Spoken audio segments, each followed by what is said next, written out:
미국의 닉슨 대통령의 보좌관으로 있었습니다. 그러다 그가 거듭난 후에 그는 교도소 전도자로 활동을 합니다. 그래서 그는 그의 인생을 새롭게 시작을 했는데, 그가 쓴 책에 미국 의회 역사상 가장 감동적인 순간에 대한 이야기를 기록하고 있습니다. 그 순간을 찰스 콜슨은 인도 캘커타의 고인이 되신 이 테레사 수녀가 미국 국회를 찾아서 방문을 했을 때 연설한 바로 그 연설의 때라고 말합니다. 미국 사람들은 대부분 연설 때에 연설자들에게 기립박수를 쳐주는 게 아마 그들의 전통처럼 되어 있습니다. 그런데 이상하게도 테레사 수녀가 연설을 마쳤을 때 그 어느 누구도 박수를 치지 않더랍니다. 박수를 안 치게 돼요. 오히려 친구만이 그냥 깊게 깔리더랍니다. 왜 그랬을까요? 그들은 감동의 순간이 숨막힐 정도로 감동적이었기 때문에 그들이 가슴과 목을 짓누르는 그런 감동으로 박수를 칠 여유조차 없었다라고 콜슨이 고백을 합니다. 그 이유는 마지막 테레사 수녀가 던진 한마디 말 때문이었답니다. 그는 이렇게 말했습니다. 섬길 줄을 아는 사람만이 다스릴 자격이 있습니다. 섬길 줄 아는 사람은 여러분 결코 높은 자리를 찾아가지 않습니다. 겸손히 늘 낮은 자리에서 남을 높여주는 그런 섬기는 사람이라는 말입니다. 사람들은 교만한 사람에게 여러분 감동하지 않습니다. 감동은 겸손한 사람에게서 받는 겁니다. 네. 오늘 본문에서도 예수님께서는 높은 자리에 앉지 말고 겸손히 낮은 자리에 앉으라고 하셨습니다. 낮은 자리에 앉으면 사실 편해요. 편합니다. 누구 눈치 볼 것도 없잖아요. 그죠? 누가 나보다 더 높은 사람이 오면 비켜도 되는데 누구 올까 말까 해. 그런 사람 오지 마라. 신경 안 써도 됩니다. 누가 와서 내 자리 내놔라 그러면은 그 옆자리로 가면 되고, 그죠? 가장 낮은 자리에 가는 게 편합니다. 그렇다면 단지 편안함만을 위해서 주님이 낮은 자리에 앉으라고 하셨겠습니까? 저는 그렇게 보지 않습니다. 그렇다면 왜 스스로 낮은 자리에 앉으라고 예수님께서 말씀하셨을까요? 그것은요, 겸손한 자가 인정받기 때문입니다. 할렐루야. 네. 사람들은 능력 있는 사람을 원하지만 교만한 사람은 원치 않아요. 겸손한 사람을 좋아하지만 비굴한 사람도 좋아하지 않습니다. 그리고 겸손하지만 능력이 없는 사람 별 관심이 없습니다. 그러나 능력이 있으면서도 겸손한 사람에게 사람들은 열광합니다. 할렐루야. 네. 예수님께서는요, 아주 직선적으로 오늘 본문에서 말씀하십니다. 자기를 높이는 자는 낮아지고 자기를 낮추는 자는 높아지리라. 할렐루야. 여러분 그렇습니다. 높아지려면 스스로 낮출 줄 알아야 합니다. 미국 의회의 모든 의원들을 어렵게 한 테레사 수녀의 한마디, 섬길 줄 아는 사람만이 다스릴 자격이 있습니다. 베드로전서 5장 5절에서도 성경은 이렇게 말씀합니다. 하나님은 교만한 자를 데려가시되 겸손한 자들에게 은혜를 주시느니라. 할렐루야. 네, 하나님도 교만한 자를 좋아하지 않는다는 겁니다. 네. 여러분, 당당함과 교만 달라요. 당당함은요, 앞에서 내세울 만큼 모습이나 태도가 떳떳한 사람이에요. 떳떳한 사람. 그러나 교만은요, 조금 가지고 있다고, 조금 잘났다고 잘난 체하며 뽐내고 건방지게 행동하는 것을 교만이라고 말하는 거예요. 그러나 당당함은 자격이 갖춰진 것을 그대로 나타내는 거예요. 그래서 저는요, 당당한 겸손함을 여러분에게 말씀드리고 싶습니다. 당당한 겸손함. 저는 그게 아름답다라고 생각합니다. 자격을 다 갖췄음에도 겸손히 낮아질 수 있는 모습. 그런 사람 존경받지 않겠습니까? 하나님께서도 겸손한 사람에게 은혜를 주신다라고 오늘 베드로전서 5장 5절이 증거하고 있는 것처럼 사실 겸손한 사람에게는요 더 주고 싶은 거예요. 할렐루야. 아멘. 더 주고 싶은 거예요. 이처럼 하나님은 겸손한 사람을 인정하시는 줄로 믿습니다. 사람이 인정받기까지는 적지 않은 시간이 걸려요. 그렇지 않습니까? 그 사람의 능력과 재능도 검증되어야지요. 그리고 그의 성품과 인격도 검증되어야 비로소 그가 인정받는 것입니다. 여러분, 겸손한 사람이 찾아가는 자리가 어떤 자리일까요? 늘 낮은 자리입니다. 할렐루야. 아멘. 겸손한 사람은요 늘 낮은 자리를 찾아가요. 그러나 이사야서 29장 19절의 말씀처럼 겸손한 자에게 여호와께로 말미암아 기쁨이 더하겠고 라고 말씀하신 것처럼 겸손한 사람은 하나님께서 기쁨을 더해주는 것입니다. 할렐루야. 그러니까 우리가 겸손해지면 질수록 우리는 그 안에서 기쁨과 감사가 더 많아질 수 있다는 거죠. 시편 49편 4절에 겸손한 자를 구원으로 아름답게 하신다라고 증거하고 있습니다. 여러분, 겸손한 자로 인정받는 순간이요 우리가 존귀와 영광을 함께 누리게 된다는 거죠. 그러니까 겸손해지는 거 여러분 그거 손해보는 게 아니에요. 그러니까 우리가 겸손할수록 남는 장사다 믿길 바랍니다. 따라합시다. 겸손할수록 남는 장사다. 남는 장사다. 할렐루야. 아멘. 네, 우리 남는 장사 해야죠. 아멘. 늘 앞으로 남고 뒤로 미치는 게 아니라 네, 앞으로 미치는 것 해도 뒤로 남는 것. 이게 겸손이라는 겁니다. 여러분, 우리 인생은 하나님께 인정을 받는 것이 복이라고 저는 생각이 돼요. 하나님께 인정받아야 세상에서도 인정받는 거죠. 그런데 거꾸로 세상에서 인정받아야 하나님께도 인정받는다. 다 그렇지는 않습니다. 네. 그렇다면 우리가 하나님 앞에 인정받기 위해서 우리는 겸손이라고 하는 좀 더 낮아짐이 필요하다라고 하는 거죠. 그러면 하나님 앞에서의 겸손은 무엇일까요? 하나님 앞에서의 겸손. 그건요, 나 자신이 심령에 가난한 자임을 인정하는 거예요. 네. 그리고 애통하여 하면서 회개하는 삶을 살아가는 거예요. 그러니까 죄로 인해 소망이 끊어진 상태임을 내가 시인하고 마치 사형 언도를 받은 인생처럼 하나님의 긍휼만이 나의 희망이 됨을 알고 자신의 죄를 돌이켜서 하나님의 뜻대로 살고자 결단하고 결단대로 살아가는 그런 인생, 그런 인생이 바로 하나님 앞에 겸손한 인생이다 하는 것입니다. 여러분, 죄인으로서 사는 인생이 아니라 구원받은 자의 인생으로 감사하며 사는 인생, 그게 겸손한 거예요. 여러분은 죄인으로 사는 게 아닙니다. 할렐루야.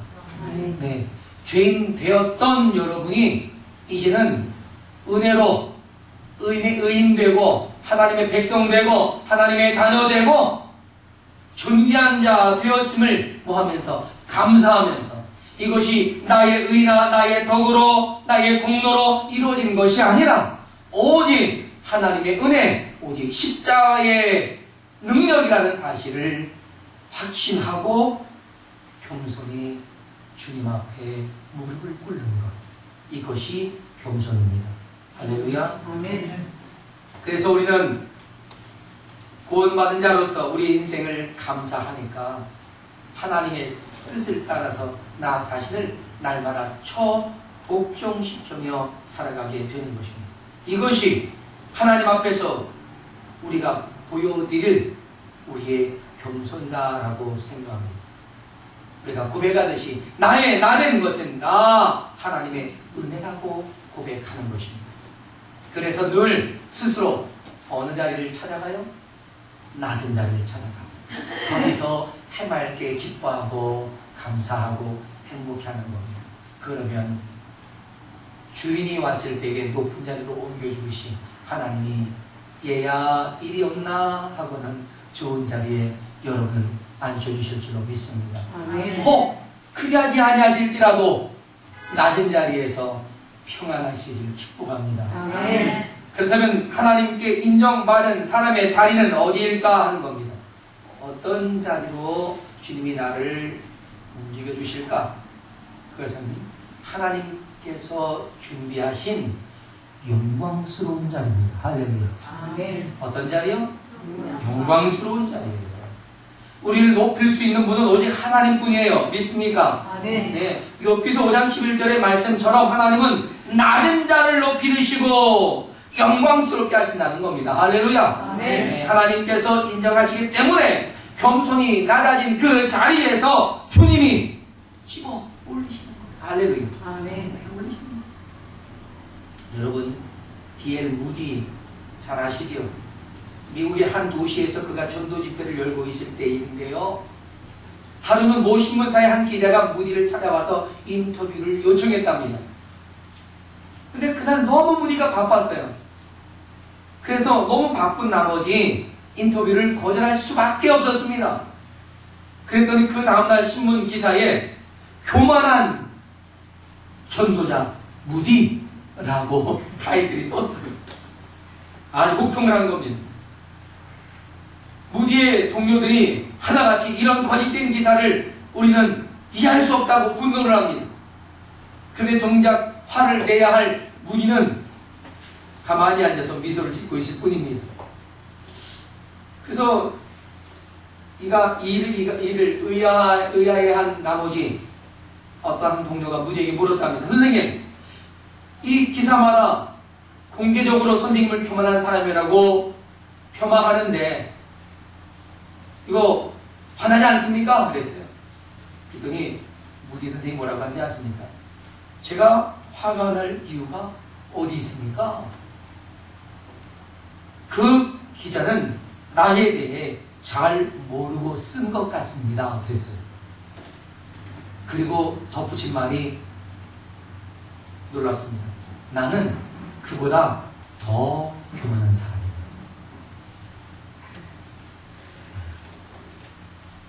더 교만한 사람인데 덜 교만하게 표현했다는 거예요. 여러분, 이렇게 고백하는 것 자체가 쉽겠습니까? 그런 말이 그냥 만들어지겠습니까? 저는요, 하나님의 은혜를 깨닫지 않고서는 가능이나 하겠느냐라고 생각합니다. 또한 감리교 운동의 창설자인 존 웨슬리, 여러분 아시죠? 존 웨슬리. 그 당시 영국과 세계에 신앙적인 가장 큰 영향력을 끼쳤던 사람입니다. 그런데 그 당시 신앙의 이 무대, 강력한 라이벌이 있었는데 그가 조지 위필드입니다. 조지 위필드. 그는 신학자였습니다. 저도 굉장히 존경하는 학자예요. 네, 이 두 사람은요, 신학적 입장에서의 좀 약간의 그런 차이를 가지고 있었습니다. 근데 설교에 있어서는요, 조지 위필드 목사님이 훨씬 더 뛰어났다라고 인정을 합니다.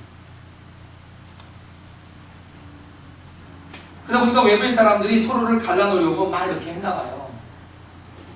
그런데 어느 날 어떤 사람이 웨슬리에게 찾아와서 질문을 했답니다. 목사님, 천국에 가서 조지 위필드 목사님을 만날 것 같다고 생각하십니까? 라고 했어요. 그랬더니 웨슬리 목사님이 뜻밖의 이렇게 대답합니다. 아마 만나지 못할 겁니다. 그랬어요. 그랬더니 질문을 던진 사람이 말하기를, 그렇죠. 목사님께서는 조지 위필드 목사님의 신앙관으로는 결코 천국에 갈 수 없을 거라고 생각하시는 거지요? 그랬어요. 그랬더니 웨슬리가 웃으면서 이렇게 대답했습니다. 아이고, 제 말을 오해하셨군요. 내 말은 그런 뜻이 아닙니다. 하나님이 보시기에 너무나 귀하고 아름다운 종인 저 조지 위필드는 천국에 가면 하나님의 보좌에 가장 가까운 그 영광스러운 곳에 있을 것이기 때문에 나 같은 자가 어찌 감히 그분을 가까이 할 수 있겠습니까? 이 한마디에 이 웨슬리는 1대0으로 조직을 이겼습니다. 남을 높여주는 자가 이겨. 아멘. 할렐루야. 따라합시다. 남을 높이면 내가 위너다. 내가 위로다. 믿습니까? 아멘. 남을 높이면 여러분이 승리자가 됩니다. 자, 이렇게 겸손했던 분들이셨기 때문에 하나님께서 그분들을 높이 드셔서 사용하셨고, 또한 그분들의 자리를 영화로운 자리로 준비해 두셨던 거라고 믿습니다. 하나님 앞에 겸손하게 인정받는 사람들을 하나님께서는 늘 이와 같이 영광있게 하셨습니다. 시편 23편에서 다윗은 고백하기를 주께서 내 원수의 목전에서 내게 상을 차려주셨다라고 합니다. 원수들이 보는 앞에서 오늘 이 잔치는 다윗을 위한 거야 라고 베풀며 오늘의 주인공은 다윗이야 라고 했던 겁니다. 원수들이 그 앞에 부복할 수밖에 없었던 말이죠. 시편 18편 48절에서도 이렇게 고백합니다. 주께서 나를 대적하는 자들의 위에 나를 높이 드시고, 할렐루야. 아멘. 하나님께서 우리를 높이 드시는데 누가 우리를 그곳에서 끌어내릴 수 있겠습니까? 만일 하나님 높이셨는데 내가 끌려 내려왔다. 여러분, 사람이 끌어내릴 수가 없는 겁니다. 그거 사람이 했다라고 생각하면 안 됩니다. 우리가 겸손했음에도 불구하고 끌려 내려왔다. 어떻게 될까요? 더 겸손해져야 합니다. 내가 겸손했는데 왜 그럴 수 있습니까? 라고 한다면 그건 겸손이 아니었다는 얘기입니다. 할렐루야. 아멘. 그래서 욥의 시험이 있었던 겁니다.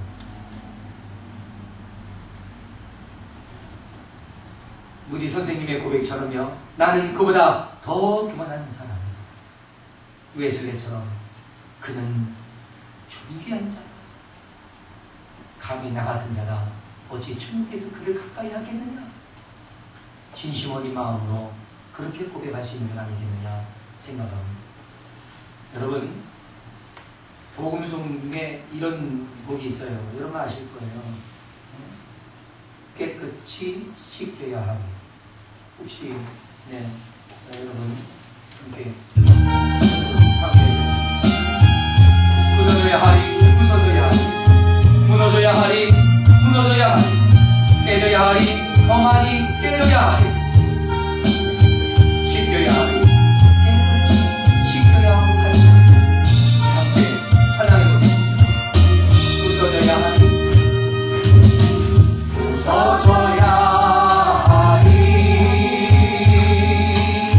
부서져야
우리가 좀 더 우리의 교만을 끼워내고 우리의 어리석음을 풀어내고 하나님 앞에 좀 더 낮은 자리로 하나님의 구원을 바라보며 내 안에 베푸시는 하나님의 은혜가 우리 인생의 가장 귀한 것인 걸 알고 주님 앞에 믿음으로 따라가는 인생, 하나님은 그를 더 높여주실 줄 믿습니다. 아멘. 사랑하는 여러분, 우리가 낮아질수록 하나님 우리를 더 높이 올리신다는 겁니다. 아무것도 염려하지 마세요. 당당하게 낮아집시다. 할렐루야. 아멘. 당당하게 겸손해집시다. 아멘. 그런 여러분, 하나님은 계속 높여주실 줄로 믿습니다. 아멘.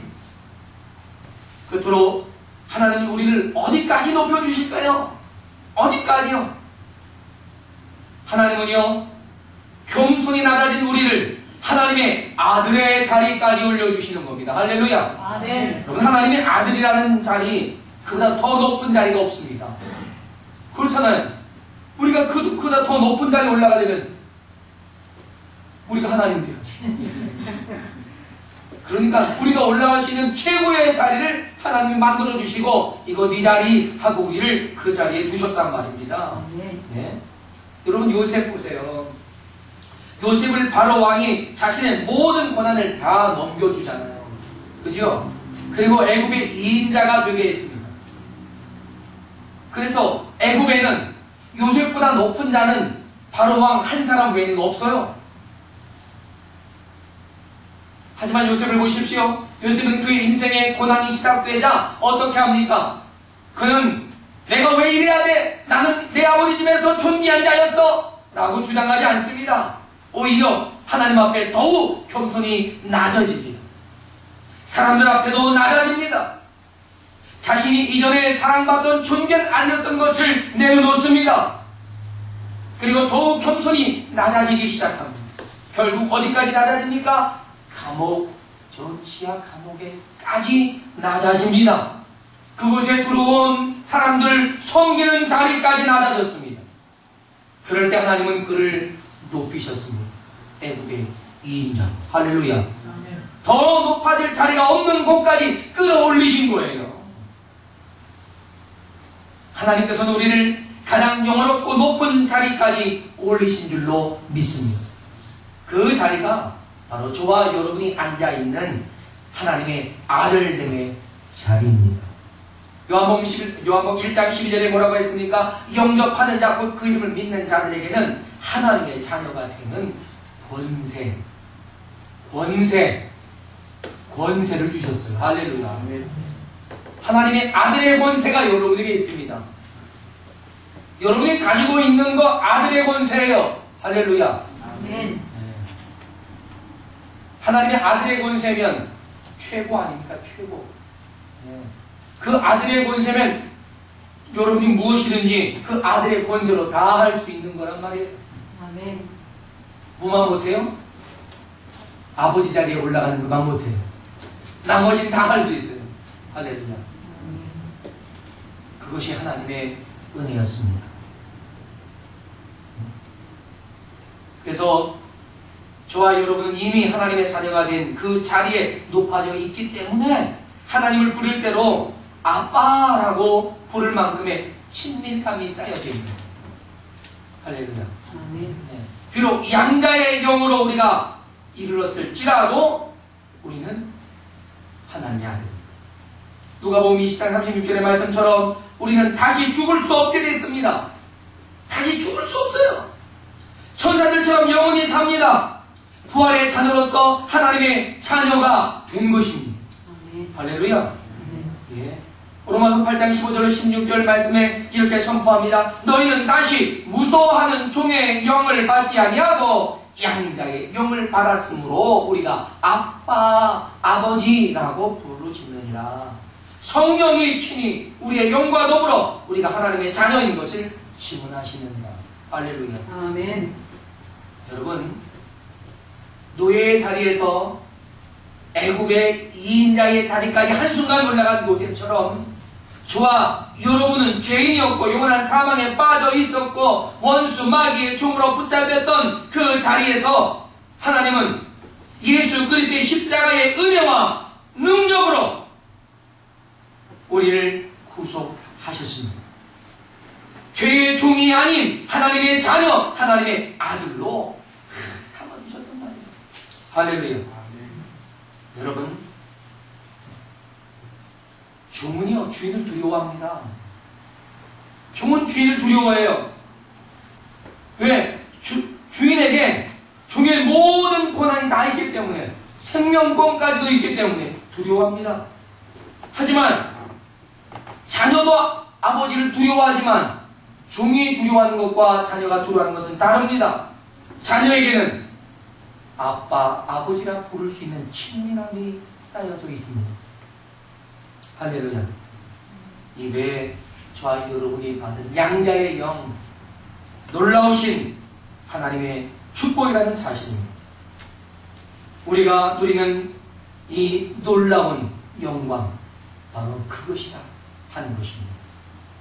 사랑 여러분, 겸손한 사람은 늘 스스로 낮은 자리를 찾아가지만 하나님은 그를 늘 높여서 하나님의 아들의 자리까지 올려주셨습니다.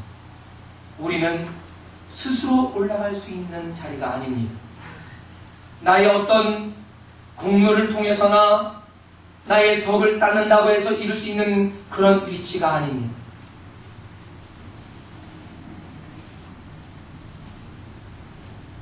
오늘 본문에서 혼인잔치에 손님을 초대한 주인에게 자리를 배정할 수 있는 권한이 있듯이, 우리를 하나님의 자녀로 부르신 그분께서 여러분의 자리를 준비하신 줄로 믿습니다. 할렐루야. 아멘. 하나님께서 우리를 높이시고 아주 존귀하게 만들어주신 거죠. 그러니까 우리가 세상 사람들에게 잘 보이려고 노력하기보다는 하나님 앞에 잘 보이려고 노력을 해야 됩니다. 그다음 사람들에게 잘 보일 필요 없다 이런 얘기가 아닙니다. 우리가 사람에게 잘 보이려고 노력했다면 우리가 하나님께는 그보다 비교할 수 없을 만큼 더 잘 보이려고 노력해야 되는 거예요. 할렐루야. 아멘. 할렐루야. 아멘. 그래야 하나님께서 기뻐하신단 말이죠. 근데 하나님은 겉을 보세요, 배꼽을 보세요, 중심을 보세요. 중심을 보세요. 하나님은 중심을 보시니까 우리가 하나님 앞에 잘 보이려면 우리의 중심, 우리의 내면, 우리의 영혼을 관리해야 합니다. 할렐루야. 아멘. 그래서 하나님은 무엇보다 하나님의 말씀을 듣고 행하는 자를 좋아해요. 예수님이 마리아와 마르다의 초대를 받으셨을 때 가보니까 마르다는 열심히 음식을 만들고 마리아는 예수님의 발치 앉아서 말씀을 듣는데 누구를 칭찬하죠? 마리아를 칭찬합니다. 아니 왜 마르다는 칭찬 안 합니까? 마르다를 칭찬하지 않은 것이 아닙니다. 마리아는 더 소중한 것이 무엇인지를 알고 있다 이거예요. 그게 뭡니까? 하나님의 말씀, 예수님의 말씀. 할렐루야. 아멘. 그것이 소중한 줄 알았다 이거예요. 그리고 말씀대로 이루어진다는 것을 믿었던 백부장을 칭찬하신 것은 뭡니까? 주님에 대한 신뢰. 바로 그겁니다. 그랬을 때에 말씀을 듣고 행하지 않는 자가 아니라 말씀을 듣고 행하는 자가 되라고 말씀하셨던 것처럼 주님은 그렇게 듣고 행하는 자를 원하시는 거예요. 따라서 하나님 앞에 겸손한 사람은요, 먼저는 예수 그리스도를 나의 구주로 영접한 사람이고요, 또한 주의 말씀에 귀를 기울이는 사람이고요, 하나님의 뜻에 순종하는 사람이고요, 하나님의 은혜에 감사하는 인생이고요, 하나님을 하나님 되심을 고백하는 그런 인생을 살아가는 이들입니다. 저와 여러분이 그와 같은 인생이 되시기를 축복합니다. 아멘. 사랑하는 여러분, 그래서 저는 오늘 여러분에게 몇 가지 제안을 좀 하려고 합니다. 제안을. 우리가 주님 앞에서 행해야 할 것이 무엇일까? 난 어떤 일을 행해야 할까? 한번 생각해 보시지 않겠습니까? 내가 무엇을 해야 하나님 기뻐하실까? 내가 어떻게 해야 하나님께 인정받는 인생이 될 수 있을까? 이런 것들을 고민해 보시기 제안합니다. 우리 이번 한 주간에 이런 고민 좀 하면서 살자고요. 하나님께 인정받기 위해 우리들이 몸부림쳐 보는 겁니다. 네? 작은 일에서도, 아주 작은 일에서도 하나님의 시선을 한번 느껴보는 겁니다. 아멘.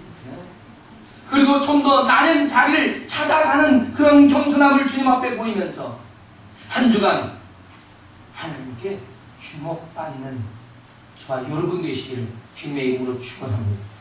그를 통해서 우리가 하나님 앞에 우리 자신을 보여드리는 귀한 시간 되기를 축복합니다. 자리에 일어나겠습니다. 우리 함께 기도하면서 하나님, 내 마음이 확정되고 확정되어 싸우니 내 삶에 하나님의 크신 역사를 이루어달라. 하나님의 놀라우신 은혜를 허락해 달라. 나에게 큰 믿음을 달라.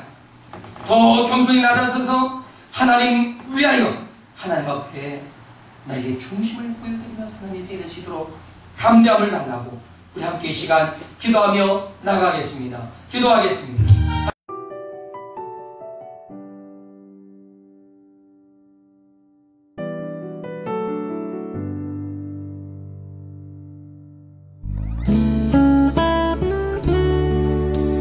thank you